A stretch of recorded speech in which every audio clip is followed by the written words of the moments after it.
Bonjour à tous et bienvenue dans cette nouvelle vidéo de notre chaîne Fiscalité Investissement dans laquelle nous allons parler NFT et TVA, deux mots de trois lettres et notamment de l'application de la TVA à la vente de NFT. Oh là là. Oh là là là là là là. Oh là là là. C'est fini, oui.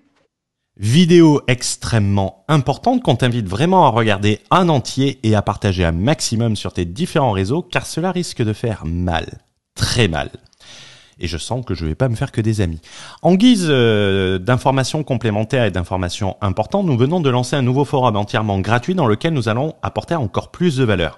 Par exemple, notamment sur cette vidéo, nous allons te mettre tous les documents et pouvoir répondre à tes questions sous forme de discussion directement sur le forum. Pour le rejoindre, rien de plus simple, et en plus c'est gratuit donc pas d'excuses. Le lien se trouve dans la bio de cette vidéo et dans les commentaires sous la vidéo. Il suffit de suivre le lien, renseigner ton adresse mail pour recevoir par mail ton invitation. Donc c'est préférable de mettre une bonne adresse mail. Tu recevras pas 36 000 spams, je sais pas me servir de l'autorépondeur. Donc, en guise d'introduction, les NFT sont en pleine explosion. Bon, je vous apprends rien en vous disant ça. Beaucoup vont vous dire que c'est l'opportunité du siècle et dire le contraire serait sans doute une sacrée connerie. Et que le Web 3.0 est l'avenir. D'ailleurs, on l'a vu, cet engouement pas plus tard que cette semaine, lors du lancement d'une nouvelle collection de Yuga Labs, ceux qui ont fait les Bored Ape Yacht Club, qui a complètement bouché la blockchain Ethereum en faisant exploser les gas fees. D'ailleurs, si tu as été témoin de cela, n'hésite pas à le mettre dans les commentaires. Et d'ailleurs, certains articles ont expliqué, c'est des articles, c'est pas moi, hein, que cela a jeté un doute sur la blockchain Ethereum et c'est sur ses capacités de développement. Donc pareil, si tu as un avis, n'hésite pas à le partager, je serais content de le connaître.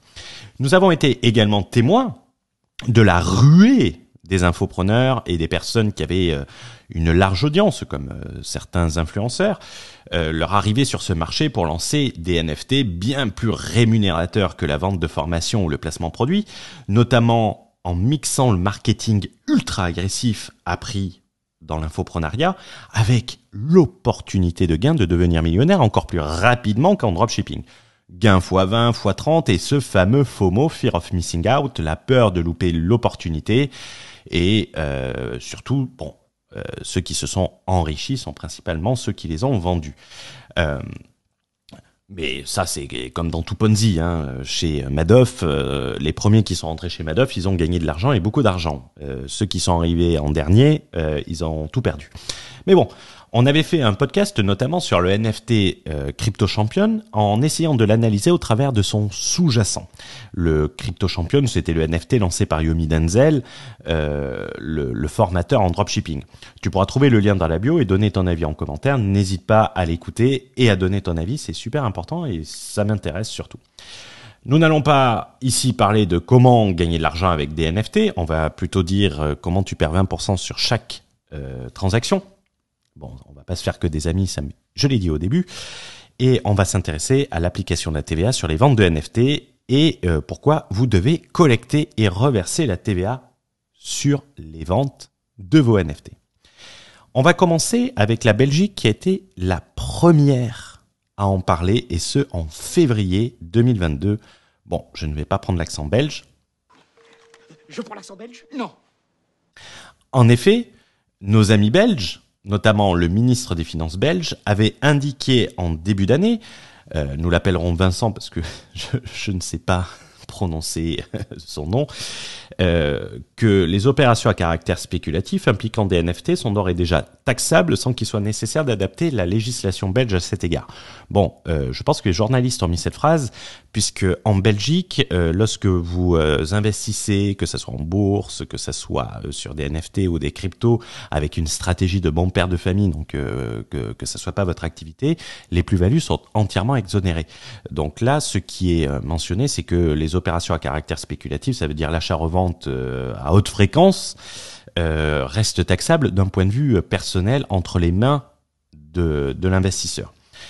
Également, concernant la TVA, l'administration fiscale belge, qui se base sur une directive européenne et sur une décision de justice européenne, considère que les opérations d'échange en crypto-monnaie sont exonérées de la même manière que les transactions portant sur des moyens de paiement alternatifs acceptés par les parties. Ça, c'est pour les crypto-monnaies, que ça soit du Bitcoin, que ça soit l'Ethereum, effectivement, les cryptos sont exonérés de TVA, et ce partout dans l'Union européenne, et beaucoup de pays avaient précisé leur position, notamment le Portugal qui avait précisé la taxation dans un rescrit fiscal où ils expliquaient qu'il n'y avait pas de TVA sur les crypto-monnaies. Cependant, les NFT n'étaient pas un moyen de paiement alternatif, contrairement au Bitcoin, à l'Ethereum, ils sont par conséquent pas en dehors du champ d'application de la TVA. Le ministre des Finances belge précise bien que le commerce de TVA, comprenez le trading de TVA, doit être considéré comme une prestation soumise à la TVA et que le taux de TVA normal de 21% s'applique dès lors. C'est-à-dire, lorsque vous achetez et revendez, vous devez appliquer 21% selon les règles de territorialité européenne en matière de commerce électronique. Concernant notre autre pays voisin, l'Espagne, il y a quelques jours, notamment qui s'est intéressé à quel taux de TVA appliquer, l'Espagne, à travers son ministère des Finances, ce qu'ils appellent l'Hacienda en Espagne, le Bercy espagnol, vient de le rappeler en ce début de mois en apportant un peu plus d'informations sur le taux de TVA applicable sur les ventes de NFT. L'Espagne a précisé l'exclusion du taux de TVA réduit à 10% qui est réservé aux œuvres d'art. On le verra ensuite pour le cas de la France. Il faut savoir que la TVA, c'est une directive européenne, donc ça s'applique dans tous les pays. Les règles de TVA sont communes. Et donc, l'Espagne a bien précisé que c'était le taux de TVA à 21% et non la TVA réduite réservée aux œuvres d'art. Également, l'Espagne a bien précisé l'application du taux normal de TVA à 21% avec les règles de territorialité communes en Europe en faisant le rapprochement avec la vente de produits électroniques, directive en place depuis 2015. Donc, les règles applicables sont les mêmes que l'infoproduit, ce qui ne devrait pas trop dépayser nos infopreneurs, même si considéraient pour certains que la TVA était un impôt facultatif. La vente de formation est soumise exactement au même principe. La vente d'un NFT est considérée comme vendre une formation et nous avons évoqué les règles applicables sur cette chaîne à de multiples reprises. Il suffit de regarder un peu les vidéos qui ont été publiées. Donc, cela implique également que le montage offshore Société Hong Kong pour faire péter la TVA sur les NFT ne fonctionnera pas. Petit clin d'œil, les experts reconnaîtront. Puisque ce qui est le plus important en matière de TVA va être la situation de votre client et non pas votre situation et le lieu de vente. Comme la Belgique, l'Espagne ne considère pas le NFT comme un moyen de paiement, contrairement aux cryptos qui sont également exonérés de TVA en Espagne, mais partout en Europe, mais comme une pièce de collection ou un objet d'art numérique. Et par conséquent, l'Espagne précise bien que les transactions sur des NFT sont soumises à la TVA dès que l'acheteur non assujetti, comprenez non professionnel, non immatriculé à la TVA, se trouve en Espagne et le taux de 21% est applicable. Comme la Belgique, ce sont les règles de base qui s'appliquent, donc aucune nouvelle loi, ce qui est très important puisque on va voir l'impact que cela a à la fin de cette vidéo. Concernant la France, comme nous l'avions dit, le lobbying crypto avait poussé au travers d'un député La République En Marche, si je dis pas de bêtises, une proposition pour un amendement pour le projet de loi de finances de 2022 qui consistait à considérer le sous-jacent du NFT, c'est-à-dire le droit auquel il est racheté. Lorsque vous prenez par exemple le Crypto Champion, il est surtout rattaché à un mix de formations. Lorsque vous avez d'autres NFT, ils vous donnent accès à plusieurs formations, que ce soit sur l'immobilier, de la bourse et tout ça. Donc, ça se rapproche de la formation et donc une activité. Mais si il était rattaché à quelque chose qui était considéré comme une œuvre d'art, ça allait permettre de déterminer la taxation, autant en termes de plus-value, puisque la plus-value sur les œuvres d'art en France est différente de la plus-value sur les produits financiers, qu'en termes de TVA. Cet amendement, il n'a pas été repris. Nous avions fait une vidéo dessus sur la chaîne en fin d'année, ça doit être en novembre ou décembre, dans laquelle on donne beaucoup plus d'informations, donc n'hésite pas, on te mettra le lien en haut à droite, sous prétexte d'un besoin de temps complémentaire pour juger l'impact. Dixit l'Assemblée nationale. En France, on aime prendre son temps. Comme on l'a précisé, l'impact principal de considérer le sous-jacent, c'était d'associer le NFT à l'œuvre d'art qu'il représentait, au droit qui représentait sur une œuvre d'art, avec les abattements pour détention et la taxe forfaitaire à la revente. Comme les œuvres d'art, vous savez, plus vous détenez une œuvre d'art, moins vous payez d'impôts pour être totalement exonéré à la fin. Et surtout, vous avez l'application d'une TVA à taux réduite. Ce qui aurait pu faire de la France, soit dit en passant, une sorte de hub, et en plus des diverses niches fiscales autour des œuvres d'art. On remercie Laurent Fabius, fils d'antiquaire, qui avait fait passer la loi. Il n'y a pas de conflit d'intérêt dans ce cas-là. Pour vraiment faire de la France un hub des NFT et un endroit propice au développement des NFT et surtout au fait que les entreprises investissent dans les NFT. Comme en Espagne, cette qualification aurait entraîné de facto l'application de la TVA réduite. Cependant, dans une réponse ministérielle du 12 janvier 2021, donc il y a un peu plus d'un an, je la mettrai sur le forum, le ministère de la Culture avait expliqué l'exclusion des œuvres d'art numériques en matière fiscale, notamment du fait, si je me souviens bien, qu'elles ne sont pas réalisées de la main de l'artiste, mais de l'ordinateur de l'artiste.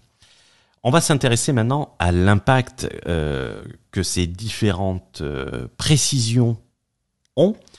Cela va tout d'abord obliger de se structurer en société pour faire du trading de NFT, de l'achat-revente, et ce dans les meilleures conditions possibles, que vous soyez en France ou à l'étranger. En effet, la TVA est applicable et n'est pas devenue applicable. Ce n'est pas une nouvelle loi.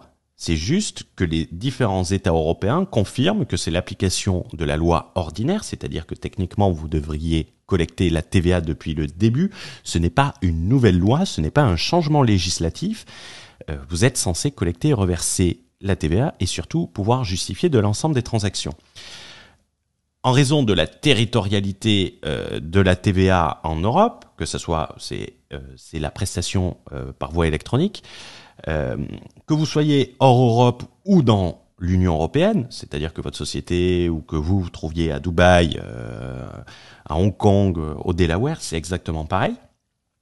La seule chose qui va être importante, c'est vraiment la situation et la qualité de votre client, ce qui peut poser de nombreuses interrogations techniques. Comment on peut le savoir?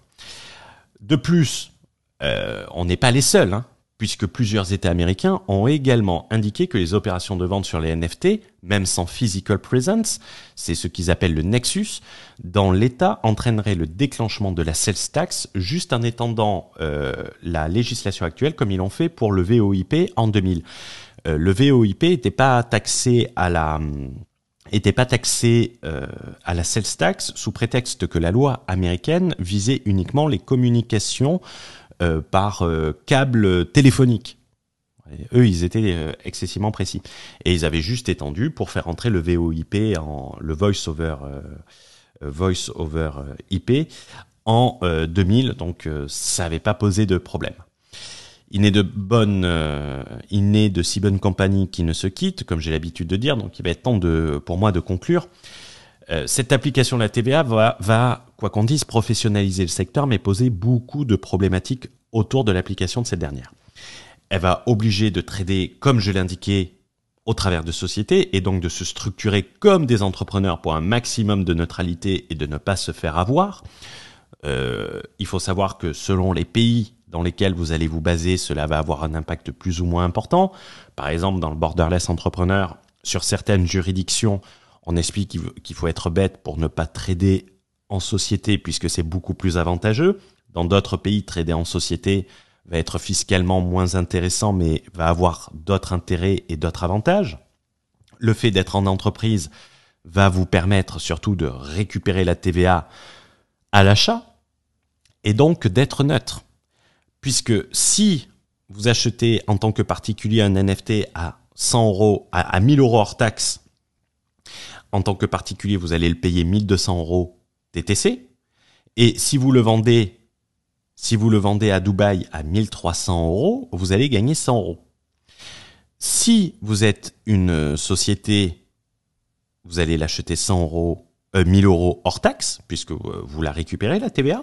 Et lorsque vous allez le vendre à Dubaï, vous allez le vendre 1300 euros. Donc vous allez gagner 300 euros, 3 fois plus que la personne qui n'est pas structurée en société. Donc il est ultra intéressant de garder cette neutralité, de ne pas jeter la TVA. si vous payez la TVA de votre pays, vous avez plutôt intérêt de le revendre en Europe. On a pris l'exemple de Dubaï, qui n'est pas un si bon exemple, puisque Dubaï taxe les prestations électroniques dès le premier euro, il n'y a pas de seuil, et il y a une taxe de 5%. Si je ne dis pas de bêtises, la TVA à Dubaï est de 5%. Donc, ça va être très important de se structurer en société et donc de comprendre les règles comptables, qui soient de l'immobilisation, du stock, les factures, puisque selon votre statut et selon votre activité, ça ne sera pas totalement la même chose. La structuration en société va certes vous obliger de respecter les règles comptables et va rendre techniquement moins anonymes les vendeurs de NFT, puisqu'il faudra fournir des factures. Également, lors de la mise à jour de la crypto-mastery en V2, qui aura lieu après les différentes mises à jour de nos gros programmes, nous dédierons une partie sur cette structuration NFT pour l'expliquer le plus facilement possible et pour le faire dans des conditions optimales. Pour ceux qui sont sur le borderless entrepreneur, le French entrepreneur, il n'y a aucun changement puisque si vous faites du NFT, ça sera de la structuration ordinaire, comme si vous étiez un infopreneur, que vous vendiez des PDF. Au lieu de vendre des PDF, vous vendez des JPEG, pour reprendre l'expression d'un marketeur sur Internet. Toutes les informations complémentaires et les discussions, vous pouvez poser des questions dans les commentaires, mais pour aller plus loin, n'hésitez pas à rejoindre le forum AH en suivant le lien sous cette vidéo. On s'y retrouve pour répondre à vos questions, vos interrogations. N'hésitez pas à laisser un pouce vers le haut ou vers le bas. Dans tous les cas, ça nous aide avec le référencement. N'hésitez pas à mettre un commentaire. Et n'hésitez pas à partager au maximum cette vidéo qui est très importante pour les personnes qui s'impliquent à fond dans la vente de NFT. Je vous souhaite une bonne journée, une bonne soirée et on se retrouve dans une prochaine vidéo. Ciao, ciao!